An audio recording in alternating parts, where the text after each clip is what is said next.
12 Dancing Princesses. Chapter 1. Holy Boots. Tramper could feel the stony road through the holes in his boots. A newspaper blew by. Tramper picked it up and sat down to cover the holes in his boots with the paper.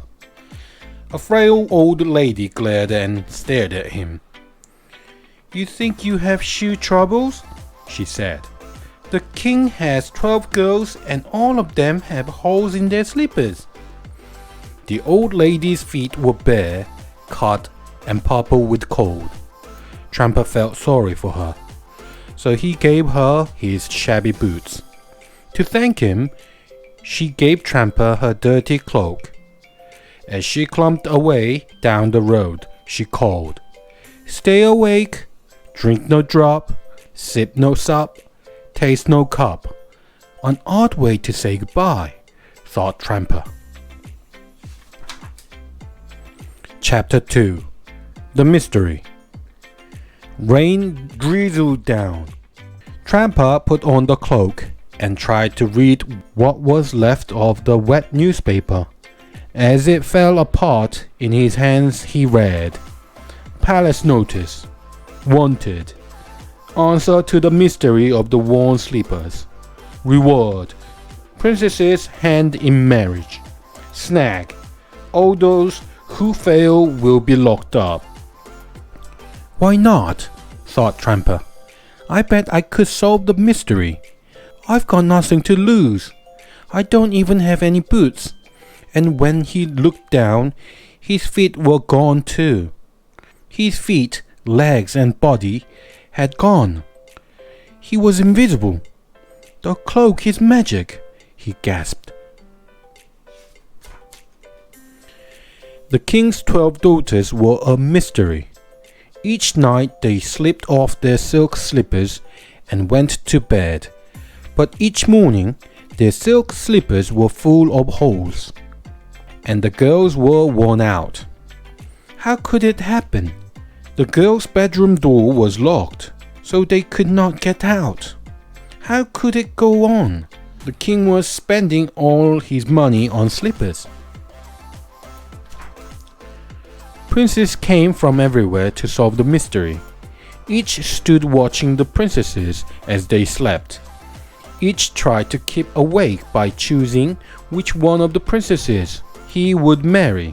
But the next morning, he woke up on the couch, surrounded by sleeping princesses and 24 holy sleepers. And after the third time, the royal guard threw him into prison. Princes stopped coming and knights came instead. Then squires. They were all determined to solve the mystery, but they all failed. The king was furious. New slippers had to be bought every day. Prisons were full of bursting with princesses, knights, and squires. But Tramper didn't know any of this. Tramper went to the castle and stood before the king. "You have no boots," said the king in deep disgust. "And you keep running out of slippers," said Tramper. Chapter 3. Sleeping Princesses. The princesses were kind to Tramper. "A brave man deserves a good supper," they said, and brought him baked salmon and a glass of milk. He ate the salmon, but remembering the advice of the old lady, he did not drink one drop of milk. Secretly, he let the cat drink the milk until, with a meow, he fell off the windowsill, sound asleep. "So that's the trick," thought Tramper. The princesses went to bed and Tramper lay down on the couch. He snored loudly, pretending to sleep. Later that night, the distant sound of a strange music began. The princesses jumped out of the bed and slipped their feet into the brand new slippers. Then they all climbed into the wardrobe. Chapter 4. The Magical Wardrobe. The princesses pushed between the hanging clothes and ran down a passageway. Tramper followed them with the old lady's magic cloak over his head. The princesses ran across a garden of ruby roses, through an orchard of diamond fruit, and up some glass steps towards a magnificent castle. Tramper ran after them. The princesses toiled into a great hall. There, waiting for them, were 12 shadowy shapes, 12 elves. Tramper watched as they danced. The elves' shoes were hard, but the sole of the silken slippers were soon worn thin. "So that's the trick," said Tramper. Before dawn, 12 very tired girls in worn-out slippers went back to bed. Tramper hurried ahead of them and lay down on the couch. There, the king found him, surrounded by tattered slippers, snoring loudly. Well, you might think that Tramper told the king about what he had seen, but no. He had enjoyed the salmon so much that he was hoping for a second supper. "2 more tries," said the king. "That's all." Chapter 5. 2 more tries. The next night, the princesses brought Tramper turkey and a cup of tea for his supper. He gobbled down the turkey but sipped no sup. He gave the palace parrot his tea, and it fell off its perch, sound asleep. The princesses and Tramper fell asleep too, or so it seemed. Later that night, the distant sound of silvery music began. The 12 princesses jumped out of bed, into the wardrobe, and ran across the garden of ruby roses, through the orchard of diamond fruit, and up the glass steps into the castle.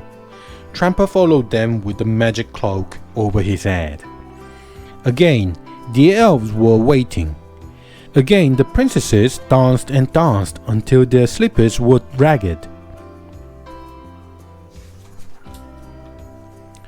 Before dawn, the princesses made their weary way home.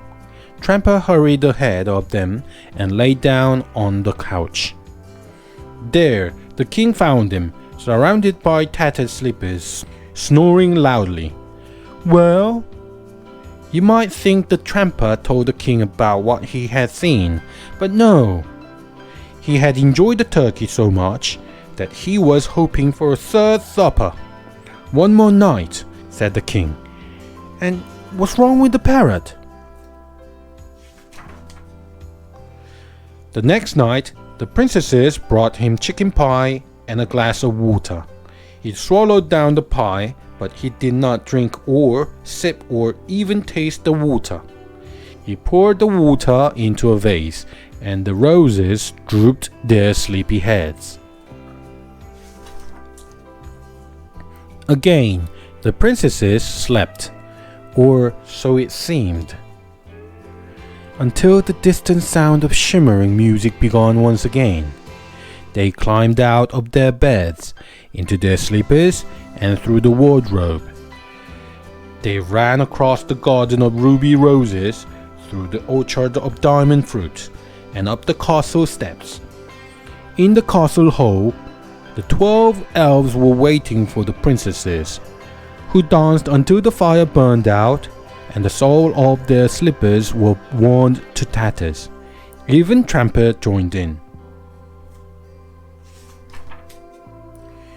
"Your time is up," said the king the next morning, when he found Tramper asleep on the couch. 24 slippers lay worn out around him. Do you think Tramper put on his magic cloak and ran? No. Do you think he told the unbelievable truth? He did. I followed your daughters through their wardrobe into a garden of ruby roses and an orchard of diamond fruit, to a castle of magical elves, where they danced and danced until the sole of their slippers worn thin. "Liar," said the princesses. Rubbish, said the king. I can prove it, said Tramper, and put his hand into his pocket and pulled out 1 ruby rose and 1 diamond pear. Shall I nail the wardrobe shut, your majesty, before your daughters are danced away? Clever man, roared the king. Marry my oldest daughter. Then one day you will be king. But Tramper chose the youngest, because she was the best dancer. There was lots of dancing at the wedding, all of it barefoot.